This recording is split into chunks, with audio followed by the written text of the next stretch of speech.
আমার শ্রদ্ধেয় এবং প্রিয় মা বোনদের জন্য একটা হাদিস বলবো, খালি একটা হাদিস। সেটা হলো যে আমাদের নবী সাল্লাল্লাহু আলাইহি ওয়াসাল্লাম বলেছেন, প্রিয় মা, প্রিয় বোন, এখানে যাদের স্ত্রীরা আছেন, মেয়েরা আছেন, তাদের উদ্দেশ্যে বলছি যে একটা হাদিসের উপর যদি আপনারা আমল করতে পারেন, আল্লাহর রাসূল সাল্লাল্লাহু আলাইহি ওয়াসাল্লাম বলেছেন জান্নাতের যে কোনো দরজা দিয়ে ইচ্ছা সেই মেয়ে প্রবেশ করতে পারবে ইনশাআল্লাহ তাআলা। এই সুযোগটা আল্লাহ পাক ছেলেদের জন্য রাখেন নাই, মেয়েদের জন্য রেখেছেন। আমি আমার ক্ষুদ্র জ্ঞানে যেটা উপলব্ধি করছি, ক্ষুদ্র জ্ঞানে, সেটা হলো যে মেয়েদের জন্য জান্নাতে যাওয়া যতটা সহজ অন্য কোনো শ্রেণীর মানুষের জন্য এতটা সহজ নয়। একইভাবে মহিলাদের জন্য জাহান্নামে যাওয়া যত সহজ অন্য কোনো সৃষ্টির জন্য এত সহজ নয়। কেন? আল্লাহ রসুল মেরাজ থেকে দেখে এসেছেন জাহান্নামের বেশিরভাগ অধিবাসী হচ্ছে নারী জাতি, বেশিরভাগ। তিনি জাহান্নামকে উকি মেরে দেখেছেন, তিনি দেখেছেন খালি নারী আর নারী, নারী আর নারী। আমার বোনেরা সব জাহান্নামে, এই উম্মার মেয়েরাই জাহান্নামে। কারণ এই উম্মার মধ্যে মেয়েদেরকে নিয়ে এমন কিছু করা হবে, মেয়েরা ভালো করে শোনেন, উম্মতে মুহাম্মাদির ক্ষেত্রে মেয়েদের সাথে এমন কিছু করা হবে এই দুনিয়াতে যাতে মেয়েরা পর্দায় থাকতে না পারে, মেয়েরা স্বামীর আনুগত্য করতে না পারে, মেয়েরা 5 ওয়াক্ত নামাজ ঠিক মতো পড়তে না পারে, যাকাত দিতে না পারে, রোজা রাখতে না পারে, ইসলামের বেসিক জ্ঞান যেন তারা অর্জন করতে না পারে, এমন কিছু একটা মেয়েদের সাথে করা হবে এই জামানায়। সেটা কি হয়েছে? সেটার নাম কি? তার নাম হচ্ছে নারীবাদ, ফেমিনিস্ট রেভলিউশন। নারী অগ্রযাত্রা, উন্নয়ন ইত্যাদি কথা দিয়ে মেয়েদেরকে আজকে তারা স্বার্থবাদী এক মহল মেয়েদেরকে আজকে পণ্য বানিয়েছে। আল্লাহর রাসূল বলেছেন আমি দেখে এসেছি জাহান্নামে। আপনি কি রাসূলুল্লাহ সাল্লাল্লাহু আলাইহি ওয়াসাল্লামের কথাকে মূল্যায়ন করেন না? আপনার নবী জাহান্নামে দেখে এসেছেন যে আপনি সেখানে জ্বলছেন, সেখানে আপনার রূহ ওখানে পড়ে আছে। আল্লাহর রাসূল বলছেন আমি জাহান্নামে দেখে এসেছি, সেখানে বেশিরভাগ অধিবাসী নারী। এই হাদিস থেকে আমাদের মায়েরা শোনে, কখনো চিন্তা করে, উপলব্ধি করে কেন আমি ওখানে যাব? কারণটা কি? কারণটা হচ্ছে এমন কিছু একটা আমার সাথে হবে এই যুগে যার ফলে আমি ইসলামে থাকতে পারবো না, আমি ঠিক মতো পর্দাটুকুই করতে পারবো না। এই নারীবাদ এবং ফ্যামিলিস্ট রেভলিউশনের মাধ্যমে মেয়েদেরকে আজকে সমানে বেপর্দা করে রাস্তায় নামানো হয়েছে। পর্দা যে কি জিনিস ওরা সেটা বোঝেই না। পর্দা আবার কি? এটা পিছিয়ে পড়া। আমরা তো জয়িতা, আমরা এগিয়ে যাব, উন্নতি, অগ্রগতি, প্রগতি স্লোগান দিয়ে দিয়ে আজকে মেয়ে আর ছেলেকে কাউন্টার দেওয়া হচ্ছে, মানে মেয়ে ছেলে প্রতিদ্বন্দ্বী। আল্লাহ পাক বলছেন এরা একে অপরের সহযোগী, এরা বলছে এরা প্রতিদ্বন্দ্বী। ছেলে পারলে আমি কেন পারবো না? ব্যাপারটা অনেকটা এরকম চিন্তা এখন। এর পিছনে আপনারাও দায়ী, কারণ ইসলামে নারীর যে অধিকার, সে অধিকারটুকু আমরা ওদেরকে দিতে পারি নাই। তো এটাই বাস্তবতা। ইসলামে মেয়েদের যে অধিকারটা আছে এটা আপনি আমি দিতে পারি নাই তো ওদেরকে। আপনি তো চিল্লা দিয়ে বেড়াচ্ছেন, মেয়ের সম্পত্তি দিচ্ছেন না।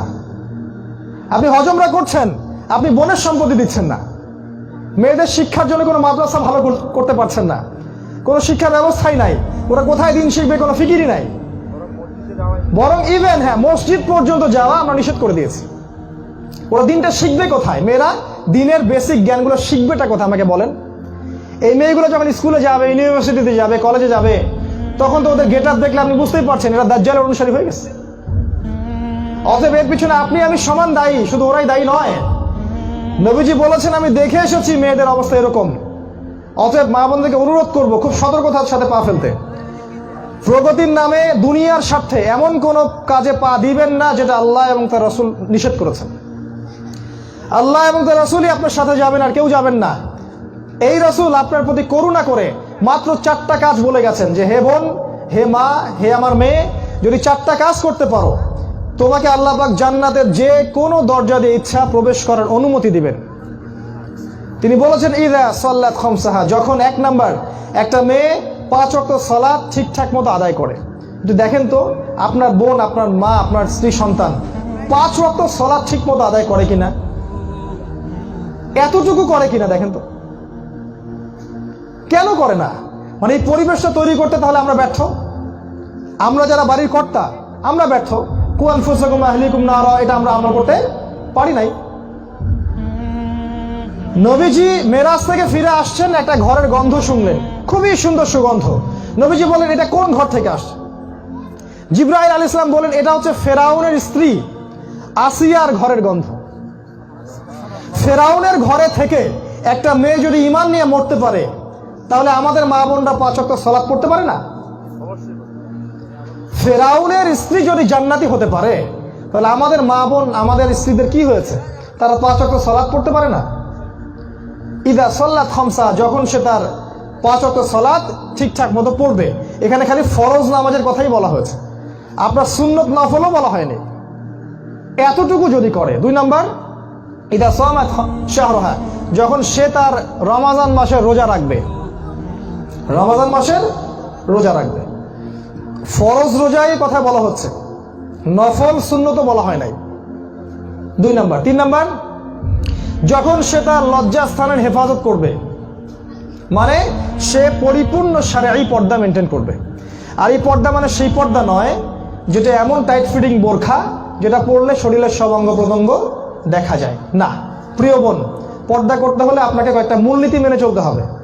1 নাম্বার, কাপড়টা এত ঢিলে ঢালা হবে না যেন আপনার শরীরের কাঠামো বোঝা যায়, এমন কাপড় পরা হারাম। 2 নাম্বার, কাপড়টা এত পাতলা হবে না যেটা পরলে আপনার বাহির থেকে ভিতরের অঙ্গ প্রত্যঙ্গ দেখা যায়, এটাও পরা যাবে না, এটা হারাম।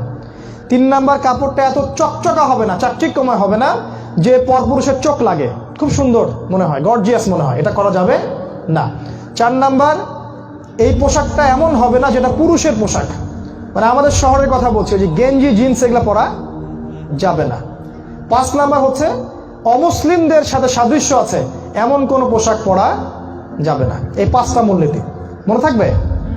পোশাকটা এমন হবে না যেটা এত আঁটোসাঁটো যাতে শরীরের কাঠামো বোঝা যায়, এত পাতলা হবে না যে অঙ্গ দেখা যায়।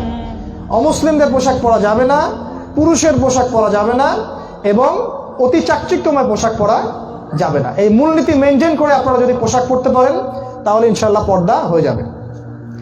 এটা পরার পরেও যদি পরপুরুষের সাথে আপনার মিষ্টি মিষ্টি কথা হয়, তাহলে এটাও কেটে গেল পর্দা। এটা পরার পরেও আপনি স্কুলে গিয়ে যদি স্যারের সাথে খুব সুন্দর মিষ্টি মিষ্টি ভাষায় কথা বলেন, আপনার পর্দা কেটে গেল। খাস পর্দা করার পরেও যদি বন্ধুদের সাথে গ্রুপ স্টাডিতে বসেন, গ্রুপ স্টাডি, তাহলে পর্দা কেটে গেল। এরকম খাস পর্দা করে যদি মোটরসাইকেল চালায় বেড়ান এনজিওতে, পর্দা কেটে গেল। এরকম খাস পর্দা করে আপনি যদি মিছিলের প্রথম কাতারে দাঁড়ান এবং স্লোগান দেন, এগিয়ে যাও, এগিয়ে চলো, পর্দা কেটে গেল। খুব সতর্ক থাকবেন। আপনার দায়িত্ব বাসায় আপনার স্ত্রী, আপনার সন্তান, আপনার স্বামী, আপনার ভাই, আপনার বাবা, এগুলো আপনার জগৎ। এই জগৎ সামলাতেই মেয়েদেরকে হিমশিম খেতে হয়, তার উপরে আবার এত বোঝা আমরা চাপিয়ে দিয়েছি। অতএব মেয়েদেরকে আগে আমি রিকোয়েস্ট করবো, 5 ওয়াক্ত সালাত ঠিক মতো পড়বেন, রমজান মাসে সাওম রাখবেন, পর্দা ঠিকঠাক মতো করবেন, আল্লাহ পাক তৌফিক দান করুন। এবং 4 নাম্বার হচ্ছে স্বামীর আনুগত্য করা। স্বামীর আনুগত্য মানে এটা নয় যে স্বামী যদি অন্যায় কোনো কাজ করতে বলে সেটা মেনে নিতে হবে, এটা আনুগত্য নয়। লা তাআতা লি মাখলুকিন ফি মা'সিয়াতিল খালিক, সৃষ্টিকর্তার অবাধ্যতায় স্রষ্টার অবাধ্যতায় সৃষ্টির কোনো আনুগত্য নাই। স্বামী যদি এমন কোনো কথা বলে যেটা আল্লাহ এবং তার রাসূলের বিরুদ্ধে যায়, সেটা আপনি মানবেন না। যেমন স্বামী যদি বলে সাজুগুজু করে চলো, বের হয়ে একটু ঘুরে আসি মোটরসাইকেলে, আপনি যাবেন না।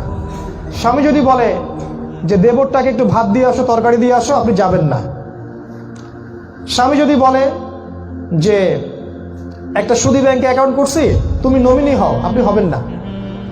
স্বামী আপনাকে আল্লাহ তার রসুলের বিরুদ্ধে কিছু করতে বললে আপনি করবেন না। আপনি আল্লাহর আনুগত্য করবেন, রসুলের আনুগত্য করবেন, হ্যাঁ। তবে স্বামী যদি আপনাকে ইসলামের অনুকূলে এমন কোনো কাজ করতে বলে যেটা ইসলামে আছে, অবশ্যই আপনি সেটা করতে হবে। যদি বলে পর্দা করো, পর্দা করতে হবে। যদি বলে সালাত পড়ো, যাকাত দাও, তোমার স্বর্ণের যাকাত দাও, সন্তানদেরকে ভালোভাবে মানুষ করো, যত কাজ স্বামী বলবে ইসলামের অনুকূলে আপনি মানবেন। এটা হলো স্বামীর আনুগত্য।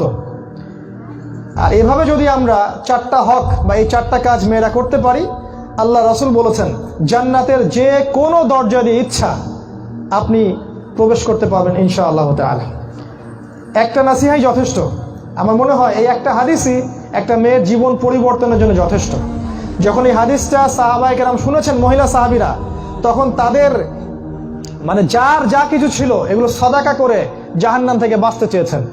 যখন নবীজি বলেছেন জাহান্নামে বেশিরভাগ অধিবাসী হচ্ছে নারী, তারা সোনা দানা যা ছিল আল্লাহর পথে সাদাকা করে দিয়েছেন।